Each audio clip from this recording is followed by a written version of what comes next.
Good morning, students. Today in this session we are going to discuss a few more subtopics, and after a recap of the previous topics, and those subtopics which I am going to cover in this session are historical changes in the sectors of in terms of production and employment, and division of employment and creation of more and better employment.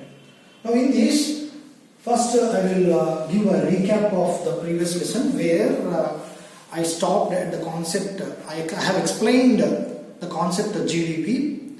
I repeat, it is the total market value of all the final goods and services produced within a country in a given 1 year period of time. Now if you observe in the definition, the total market value of the goods of agriculture sector, the goods of industrial sector, and the value of service activities under service sector.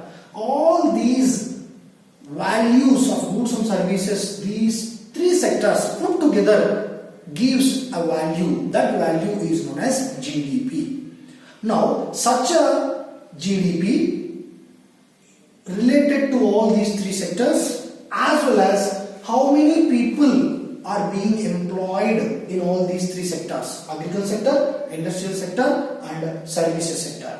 Now, before going for the explanation of this historical change in the sectors, both in terms of production, so production or productivity of a country is indicated by GDP, gross domestic product. If anybody asks what is the productivity of India, so that can be said in terms of GDP. Next, employment. Now, how this employment, or in what way or in what ratio the people, working people in India are distributed among the three sectors of economy: agriculture, industrial, and services, and what is the contribution of these three sectors in terms of GDP. We are going to compare in terms of GDP and in terms of employment of these three sectors. Now before this, I want to give a brief explanation with regards to a general pattern what we can see across the world. Any country's economy initially has begun with the agricultural sector. Agricultural sector where the people of any country, they started their activity, their economic activity just as a farming community, and slowly as the centuries passed by, a new methods came into existence and the technology get advanced, and the people started migrating from agricultural sector to industrial sector. And that industrial sector came on large scale, especially with the Industrial Revolution, which has begun in the year around 1760s in England. England is the first country which has witnessed the Industrial Revolution first in the world, and slowly it has spread to all other countries. Now with such an industrial revolution, slowly where the people initially they were in the agricultural sector and they shifted to industrial sector. Definitely, of course, where at that time the governments of the countries, they encouraged establishing of more industries and more goods were being manufactured at that time. So for the sake of better income, the people from the agricultural sector, they have shifted to industrial sector, and that industrial sector has come on a large scale with the Industrial Revolution, which has begun around 1760 in England, and slowly it has spread to other countries. From that time onwards, where once agricultural sector and industrial sector came into existence, slowly the supporting activities are also have come up on a large scale, and those activities which I mentioned already, which comes under service sector, are banking, finance, insurance, transport, trade. Once you see agriculture and industrial sector, these two sectors get prospered, automatically transport sector also get prospered. In what way?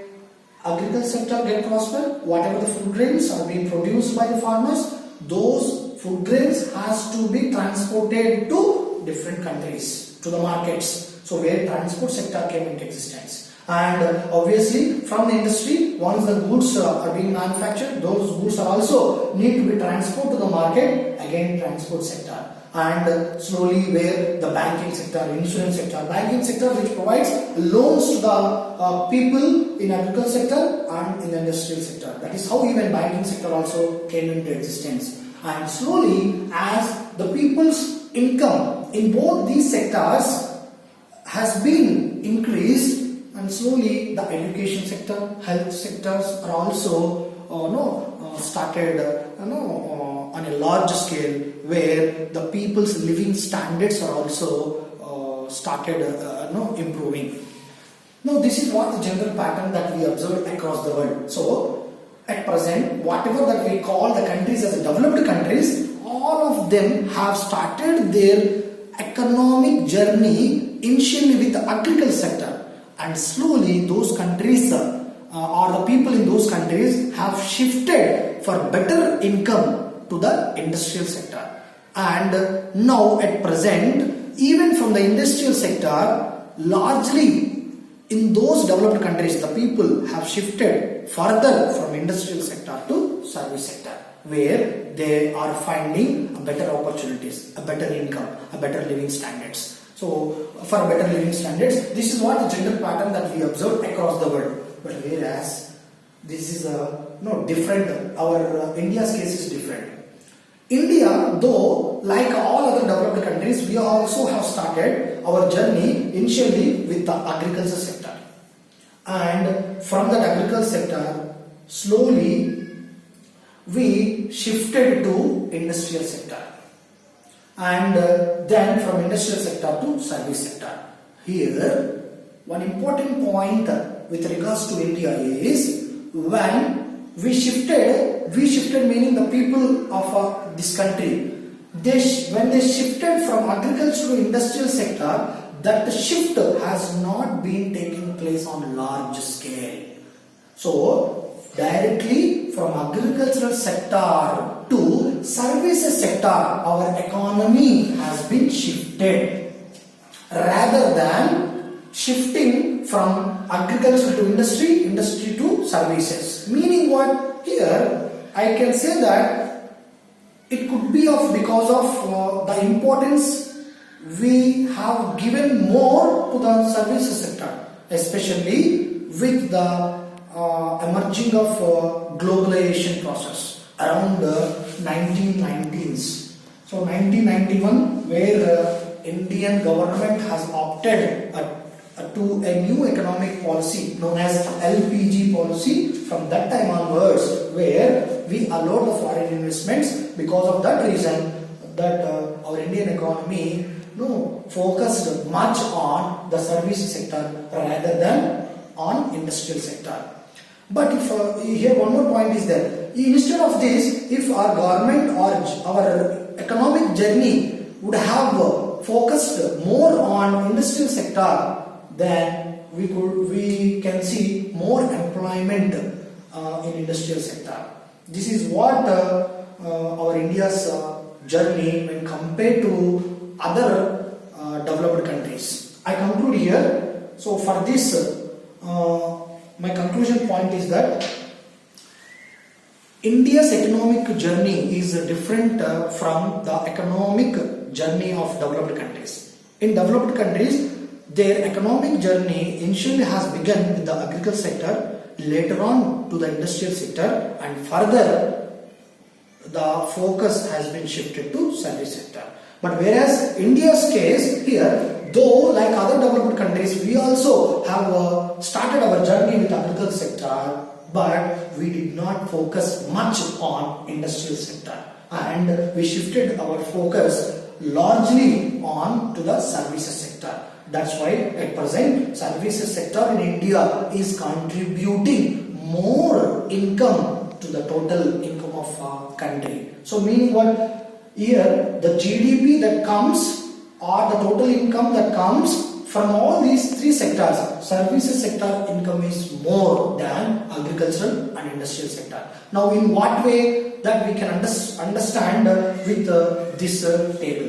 Once if you look at this table, here I have mentioned sector wise in terms of GDP and in terms of employment. And here sector wise meaning, here we have already discussed three sector model: agricultural sector, industrial sector and services sector. And in terms of GDP and as well as in terms of employment. And here GDP and employment, these two we compare based on the years. If you observe 1973, 74 and now in the recent times 2015 and 16. Meaning what?